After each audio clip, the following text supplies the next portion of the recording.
जखर्या अध्याय 3। तेव्हा मुख्य याजक यहोशवा हा परमेश्वराच्या दिव्य दूतासमोर उभा आहे व त्याचा विरोध करण्यासाठी सैतान त्याच्या उजवीकडे उभा आहे असे त्याने मला दाखविले। मग परमेश्वर सैतानास म्हणाला, अरे सैताना, परमेश्वर तुला धमकी देवो। यरुशलेम आपलीशी करणारा परमेश्वर तुला धमकी देवो। हा अग्नीतून काढिलेले कोलीत नव्हे काय? यहोशवा मलिन वस्त्रे परिधान करून त्या दिव्य दूतापुढे उभा होता। त्याच्या समोर जे उभे होते त्यास तो उत्तरादाखल म्हणाला, त्याच्यावरची मलिन वस्त्रे काढा। तो त्याला म्हणाला, पहा, मी तुझा अधर्म तुझपासून दूर केला आहे। मी तुला उंची पोशाख घालीत आहे। मी म्हणालो, त्याच्या डोक्याला त्यांनी स्वच्छ मंदिल घालावा।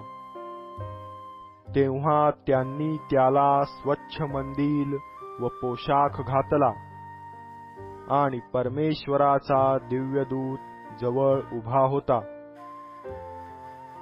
परमेश्वराच्या दिव्यदूताने यहोशवास प्रतिज्ञापूर्वक सांगितले की, सेनाधीश परमेश्वर म्हणतो, तू माझ्या मार्गाने चालून तुला मी सोपविलेले सर्व सांभाळिले तर तू माझ्या मंदिरात न्याय करीशील व माझ्या अंगणाचे रक्षण करीशील व तेथे उभे असणाऱ्या तुझे जाणे येणे होईल असे मी करीन।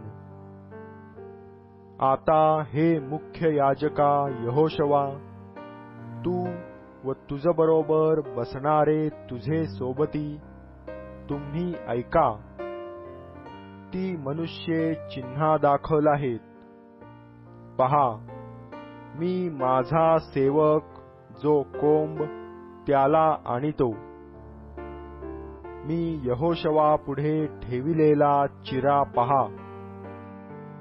एका चिऱ्याला 7 डोळे आहेत। पहा, सेनाधीश परमेश्वर म्हणतो, मी त्यावर नक्षी खोदीन व त्या देशाचा अधर्म एका दिवसात दूर करीन।